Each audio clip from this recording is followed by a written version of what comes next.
Hello, guys. This is Eddie again. Eddie is talking. I uh, I want to do this video here. Now, this is very, very, very important to me that I want to share with people on this channel. Eddie's talking.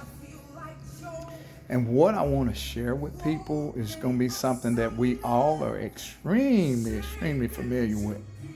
And what I want to talk about here, and I got to share it, is that a few years ago, there was something that happened to country, the world.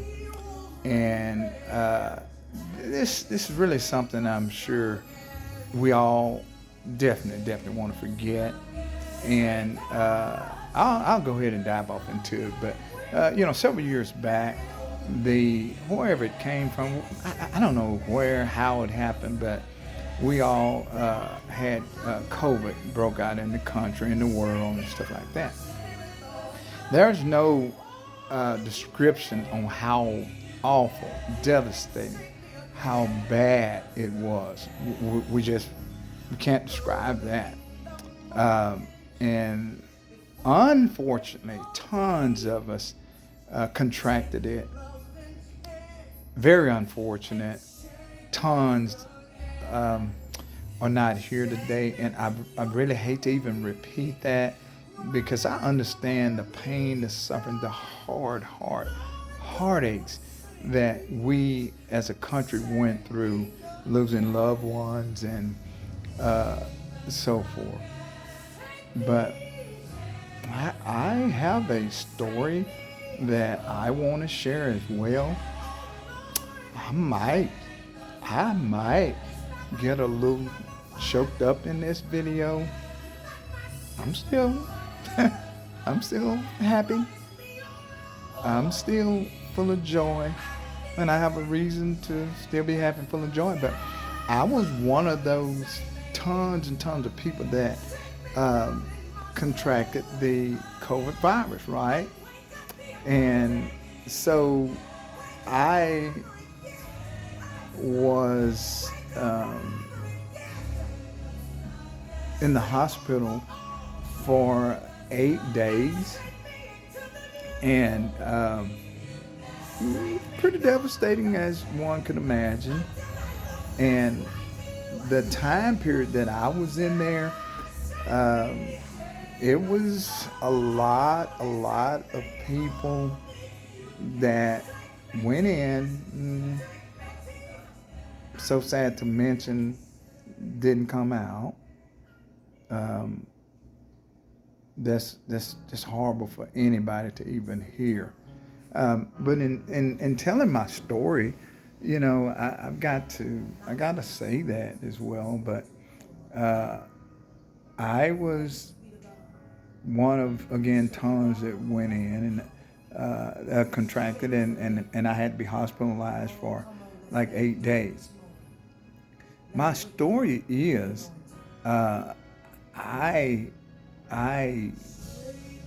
as like others in there, I couldn't see a loved one, couldn't see wife, son, sisters, brothers, friends, family, nobody. I was up there by myself, and there were nobody up there to even, make any decisions on the medication I was getting or just what was what. So I'm not trying to get this to dive off into a super sad or sob story or anything like that. Just bear with me. I just want to tell my story on that. But anyway, so I had great nurses, a great doctor, and the treatment that I was given was just awesome. And during the time, what I really want to share the most, but during the time that I was up there, I was, in worldly terms, I guess we can say, near death. But you know, I didn't even realize it. And I've shared this story with some people, but man, the entire time that I was up there, I it just, even though there were people on top of me, all around me, that was not as fortunate as I was to still be here today. Again, we know that it's so sad, and I sympathize with all the families. But man, my story is that I never, ever, ever had any fear that I would not come out of the hospital and see my loved ones again. And I know that may sound strange, and that's why I'm telling the story. I never thought that I wouldn't come out. I knew I was not in great shape. There were times that my family, my wife, nobody could come up and see me. And I had my cell phone with me up there, so me and my wife could FaceTime each other. And it was devastating to her. And she would call me, and to be honest, I'd had the phone laying on my chest or stomach, and when she would call me, I let the phone ring and ring and ring, and then I wouldn't answer it, but I'd let it ring, and until it quit ringing, and then I would kind of just gradually let my bed up a little bit, and then I would call her back. I'd call her right back, but I didn't answer it when she was calling because I didn't want to devastate her anymore. I didn't want her to see how bad of condition I was in, and what I mean by that is that as far as my breathing, I was struggling to breathe, and for her to see me that way, or anybody, but I know for her to see me that way, it was devastating for her already. But I had to kind of try to collect myself and get to where I could just breathe a little bit better, a little bit more, so she wouldn't see just how bad I was, really. So, but to move on with the story, no way I can deny the real part of this is God is good, and there's no way I can deny giving him all praise and glory. Now, you know what? Here's the other part of this whole story. I was supposed to be there. I want to repeat it again. I was supposed to be there.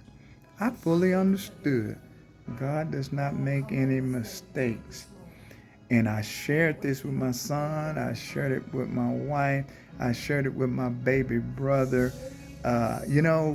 What happened for me being up there those 8 days, I look at it like God had just kind of taken me off the grid, or pretty well pulled me to the side, because he had some dealings with me.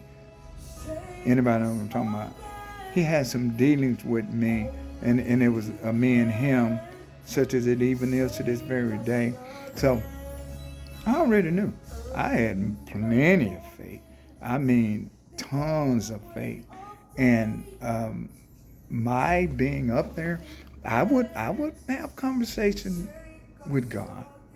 And my conversation with God was, please save me. I didn't say that. I didn't pray that my life would be spared. I didn't do that. To be honest with you, it never, ever even entered my mind. But I will tell you what my conversation was. I'd get up 2:30, 3:30, 4 in the morning, just sit in this chair right beside my bed and stuff like that.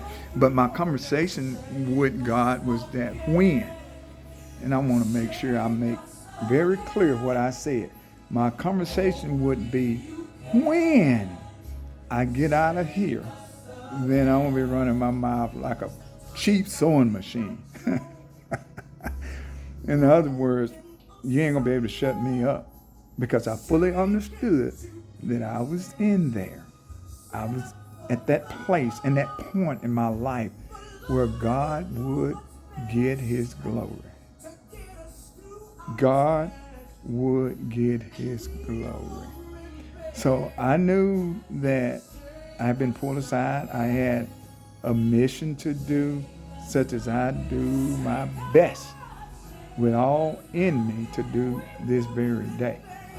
So going on, not to bore you with the story, but I was never fearful. It just flat out never entered my mind. I knew I was there for a reason. I knew that I was coming out. I'm going to repeat, I knew I was coming out of there, and I did. You're talking to me now. You're looking at me. Eddie's talking. I'm breathing. I'm seeing. I'm talking. I'm happy. It is what it is. But I will proceed on by saying that I already knew, okay? And I knew that there's work to do for me, work to do for you, work to do for all of us. And the other thing about when I did get out of the hospital, I asked the doctor, when would I need to come back or revisit to do my second COVID test, so you can get papers signing off that you're COVID free and you can go back to work. Doc told me, Mr. Williams, you won't need a second COVID test. She stated that your body is 100% COVID free. We went in and we rebuilt your entire immune system. She said, now, your wife, she's never had it. She can contract it, but you won't. She also said if you wanted to wear a mask to work, you could, but that's just if you were comfortable doing that, but you didn't have to. Okay? She did tell me that a lot of doctors was afraid to treat it. A lot of doctors didn't know how to treat it. She told me she would sign, release me, and, I left out. I was still on oxygen. As a matter of fact, predicted days for me to be on oxygen was going to be like 7 days. Man, they sent out all kind of oxygen to me and my wife, to our house. And I had enough oxygen to probably supply the whole neighborhood, okay? Of course, I was only on oxygen just 1 day, and I was off of that. However, I was still off from work for quite a while because my body was still weak, and my wife would get me up and walk me around the house, and then she would also get me outside for a little bit so I could get some. Listen to this, because this is another segment, vitamin D. We need vitamin D, people. Just go and get the vitamin D tablet pill. That don't do it. You need God's sun rays. You need that sun from God to heal and to keep our body like it's supposed to be. But anyway, so that we would do. I recovered. I got back to work. I'm talking to you guys today. Eddie's talking. And again, I was blessed. I was fortunate. It wasn't time for me to go at that time. It was time for me to have a conversation. Time to have a conversation and be pulled to the side and talked to for a little while and sent right on back out. And that's really what happened. So, man, I can't help but to share this experience with whoever wants to hear it. And I can't dance around it. My prayer is I hope 500 million people see this video and know that God is good. God is real. All we have to do is have the faith in a spirit that we can't see. And that's the biggest part of it. I can't see God. You can't either. But if you would just have the faith that he's real and he's there, he always comes through. He always does his job. It's us. We have to make that choice. We have to believe that God is who he really is. And make no mistake about it. I'm putting up my hand. I know. Tons of us know. So thank you guys so much for listening to my testimony. It would not be fair to anybody if I didn't share this testimony. This is the real Eddie. I hope this helps somebody. Again, my intentions are never to offend or anyone be disgruntled about the truth, because that's what I'm talking about. But again, and God is good. God is good. And just a little footnote here, I haven't even had a common cold since I was out of the hospital at that time. And then the miracle part of it is that when I came down with it, I went to the ER. They gave me some medicine. I go home that night. I woke up feeling like 2 trains had smashed me. I felt so horrible. I was like, oh, I can't hardly deal with this. So my wife did the best she could do at that moment, at that time, to take care of me. She rushed me back to the ER.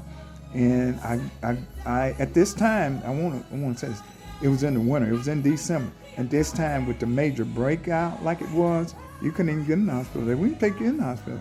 They treated you outside in the parking lot. So when I go back the next day, they checked me. They checked my oxygen level.